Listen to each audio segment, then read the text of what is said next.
Where are you? At Wasatch Overland. Yeah, what are you doing? Getting a high top on the van. Yeah.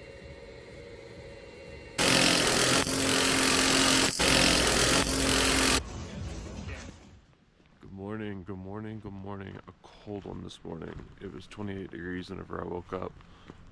It was 32 degrees whenever I got out of the sleeping bag. Thankfully, I brought my 0-degree bag, so I'm not mad about that. This van definitely needs a heater though, because man, I miss our school bus with the diesel heater. That was so nice. I'm gonna get out of here and head toward the city. Got a bunch of stuff to do, homework. Gotta find a place to camp tonight for my wife and I. Make it down this mountain. Yeah, it's been a great trip. It's hard going back to concrete and pavement after this, but we'll make it work. See what we can get into in Salt Lake City.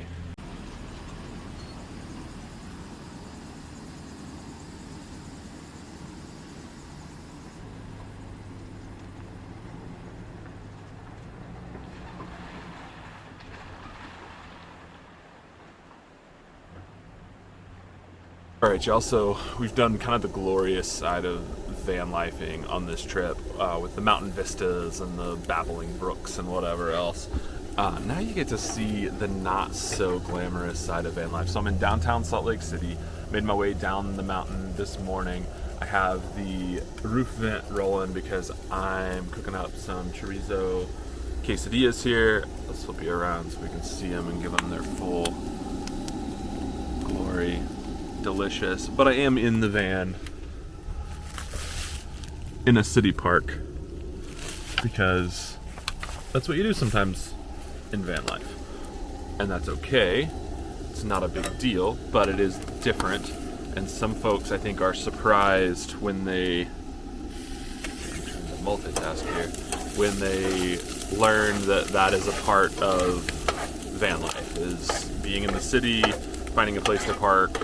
This is 2-hour parking downtown, so I will find somewhere else to park at some point after breakfast, but for right now, it is a great place to have some breakfast, take in the sights of downtown Salt Lake City. I'm going to finish breakfast and then take a little stroll through Salt Lake City. I'll bring you along. So because I needed somewhere to stop for internet to pay some bills and to get some homework done, I stopped at Switch Point. We had stopped there before, I think in St. George, which is where it originated, but seems like a pretty cool place with a pretty solid mission.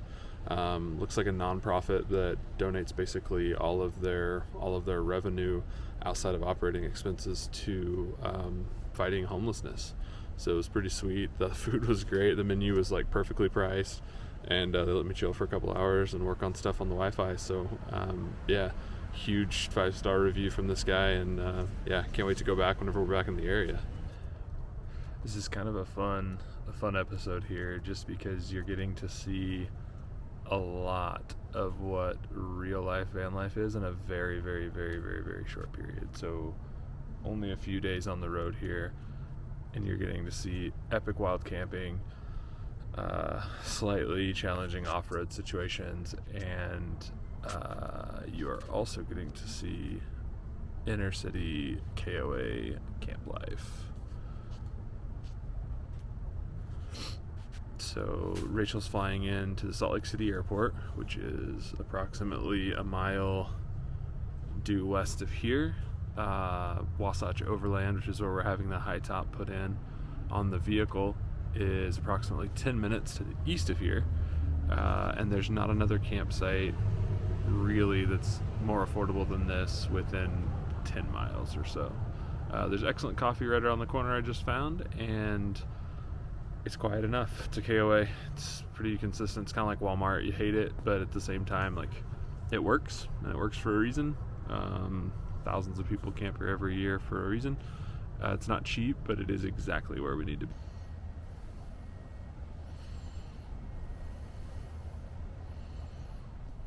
Good morning from the Salt Lake City KOA in the middle of downtown. If you can't hear, it is not a quiet morning, but we were up. I got Rachael late last night. We went and had anniversary pre-dinner at In-N-Out because why not? Now I've got to take all of the bed apart to make an aisle for the guys to work on the top. So I'm gonna do that now, and then we're gonna grab some coffee and get over to Wasatch Overland and get a high top installed on this thing. So this is the last time you're gonna see a normal 3.5 foot tall ceiling on the inside of this van. Get excited.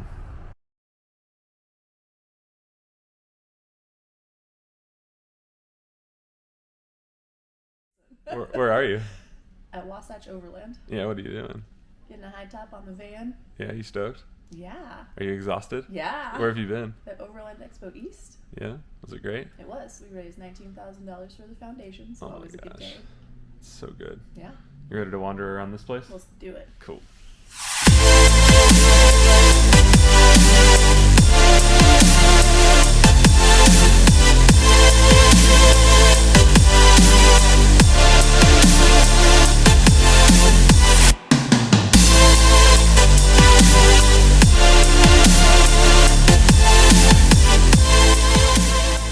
So what do you guys do here at Wasatch Overland? We do full van build interiors. We do high tops on Ford Econolines, Chevy Expresses, and Volkswagen Vanagons.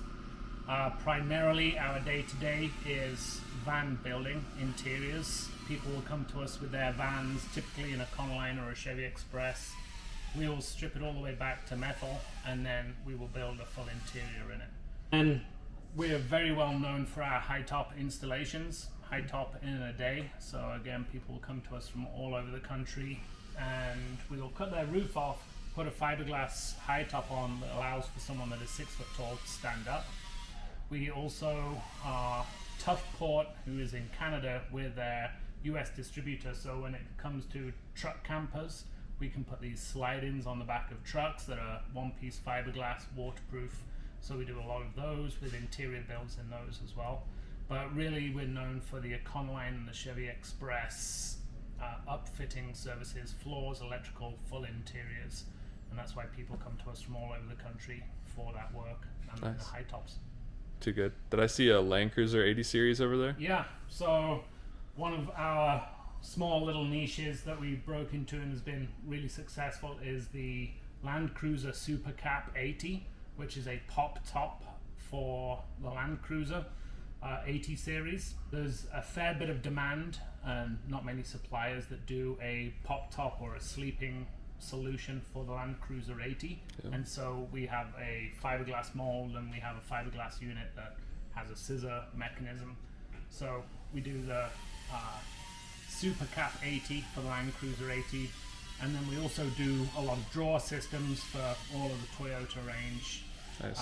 So we're installing one right now in what is it? It's a 3rd gen Hilux Surf, I think, is what I saw back there. That's what it Yeah, is. right hand drive. Yeah. Too good.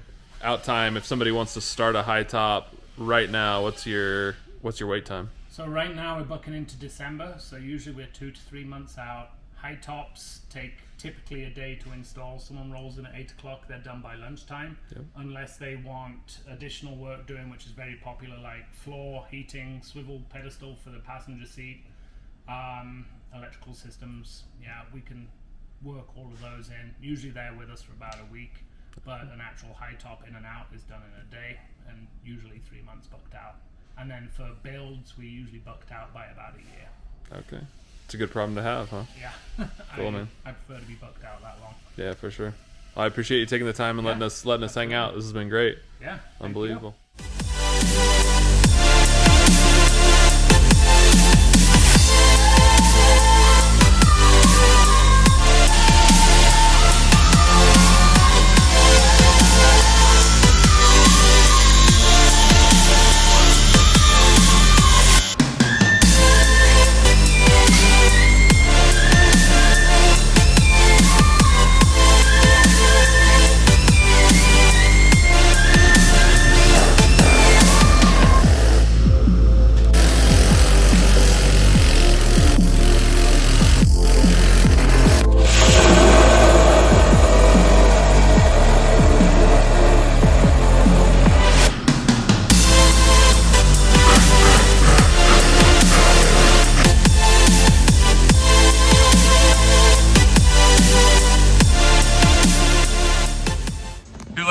mine? No, we could weld it back on. This on.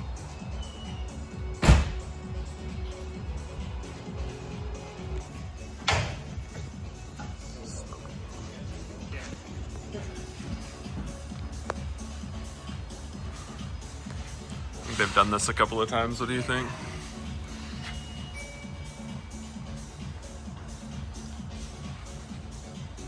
Down to a science. Ready?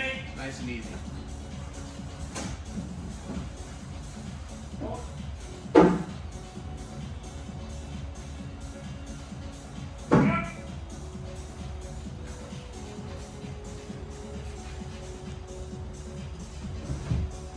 I'm trying to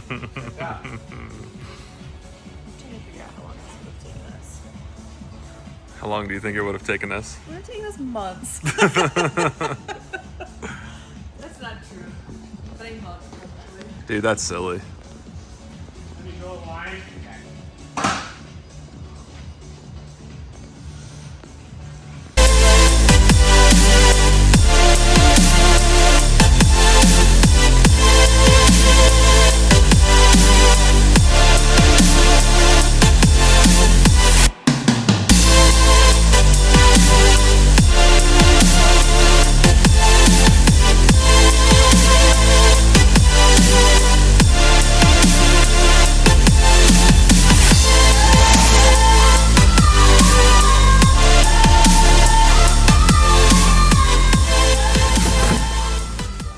Between the fiberglass and the metal. Yep.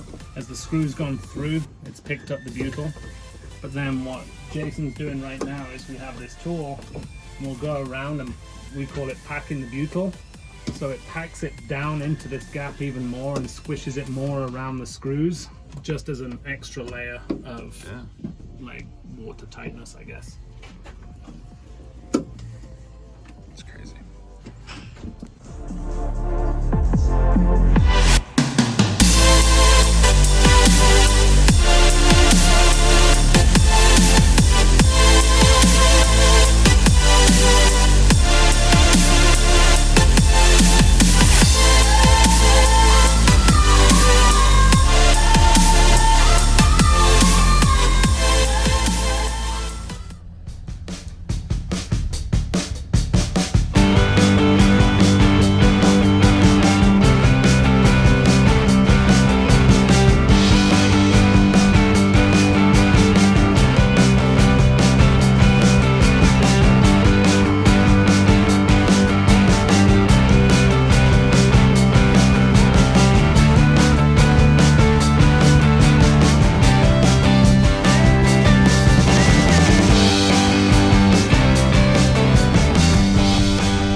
Everyone, we're back in Colorado. It's definitely snowing and sleeting on our arrival, which is expected and awesome. So season's starting.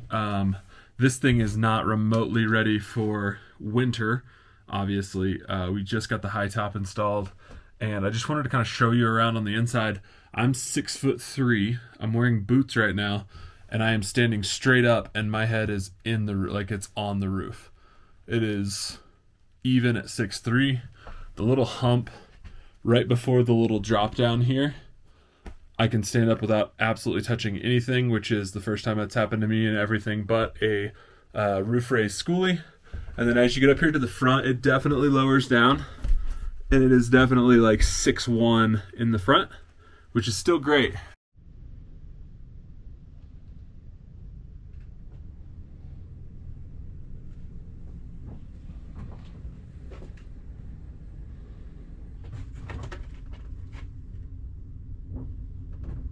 So the real question is, what's next? What's next is this topper needs insulation. We're going to use the same, you can see it here, the 3M Thinsulate that's hanging out here. We had to pull back a little bit to get the roof cut. We're going to use that same insulation to insulate the topper, but we're also going to add furring strips so that we can add whatever structure we add to the top. We haven't really decided if it'll be like a fabric covered panel or if it will be wood planking that kind of matches what's behind me here. It's a lot of weight up high, but it's also not an off-road rig. So knowing that this is probably always going to be a highway touring vehicle, dirt roads, Forest Service roads at the worst, we're leaning more toward the planks on the wall and trying to find something lightweight that's also aesthetically pleasing and work with some sound deadening and keeping the insulation up on the wall. So we haven't really decided there yet, but insulation is probably the most important part. To do that paneling on the wall, I think what we're going to end up doing is running verticals in these spots so that we have somewhere to attach to, epoxying those to the side, and then potentially glassing over them. I don't know if it's really necessary, as it's not just a ton of weight and it'll be spread over the whole topper, but probably going a bit overkill on the securement of the stuff and try to avoid putting any punctures into this top if we can help it, and then affixing our whatever strips we do of paneling or of a bigger panel to kind of cover the whole insulation for the whole thing. But we're going to use that same insulation all the way around. It's worked really well on the lower half, so we're going to do that. And then up front we will come in this front cab area is kind of a cool nook that's above the driver and passenger up front. We've got our Bronco Wild Fun magnet chilling. We're going to do a panel here. We're going to put some kind of a cabinet panel right there, and then we'll either cover that with the same fabric that we do around the place, or we'll use wood paneling or some kind of wood accent to cover that front part, and that'll be like a soft storage, any of blankets, pillows, sleeping bags, clothes, might be clothing. That would actually be really helpful to have a his and her kind of closet up front. And then we will come back around and we have to decide what in the world we're going to do with this whole area. We had originally had a plan of the bed running a long ways, obviously, because I'm tall, but then having the kitchen right here that would hang out over the half door on the front, and then having kind of the stovetop cook area workspace over here, and then having an aisle down the middle to the bed. And there's so much room to stand up. I don't know what we want to do. We will probably still do that plan, but there's so much real estate back here. It's almost a shame to not be able to walk back here and get to stuff or see things, some kind of a convertible bed or something. But I don't know. We'll figure it out. We're not set in stone on any of this. It's probably going to serve as some fair weather ski vehicle this winter, whenever the snow's not too bad on the roads. But otherwise, we're just going to park and chill and see if it can get up our driveway, which is going to be a little bit of a feat at 9,000 feet of elevation. So I cannot speak highly enough about the professionalism and the craftsmanship and the work that went down at Wasatch Overland. Those guys are fast. This would have taken us weeks, absolutely weeks to do this, and it would not have been half as good. It's a lot of money. It's like $6,600 to get this thing put on, but the quality's bonkers. It's so good. Obviously, being able to stand up in my van is unbelievable, and the guys at Wasatch are the real deal. I've watched videos of installs from other companies, and it's not great at the other ones. These guys were just confidence inspiring the whole time. They were fast, they were precise, they explained everything as they went. I cannot speak highly enough about Aiden and those guys in the shop. I would take my stuff back to them every time I needed something done. If I lived in the Salt Lake City area, or even driving the 8 hours that we did to go get this done, I would not hesitate to do that again. 100% worth the drive, 100% worth the money. This is silly, and I can't believe we were even thinking about doing a pop top or a different high top company. So I think next steps on this build, if you've been tuning in, if you haven't seen the videos already, go back and watch the videos from the previous build stuff. We have a ton of content already on this, and we're making new stuff all the time. Go check out the website, okienomads.com. We've got blog posts up about what we're doing, what parts we're putting in, supplies we're using, things like that. Social, we're on Instagram, Facebook, all the places. Come see us there. We are slowly moving through this thing, so give us time. Yeah, we both work full-time jobs and just bought a house, so we're staying pretty busy. But the next thing will be working on insulating and framing out this topper and installing a gas heater to the inside of this thing so we can kind of stay warm this winter. If it's any indication, it's middle of October and it's already snowing where we're at. So yeah, it's coming down the road and we're excited. A new season and a new place. But this van's coming along and we are stoked about it. So thanks for joining along. Make sure to subscribe and we'll catch you in the next one.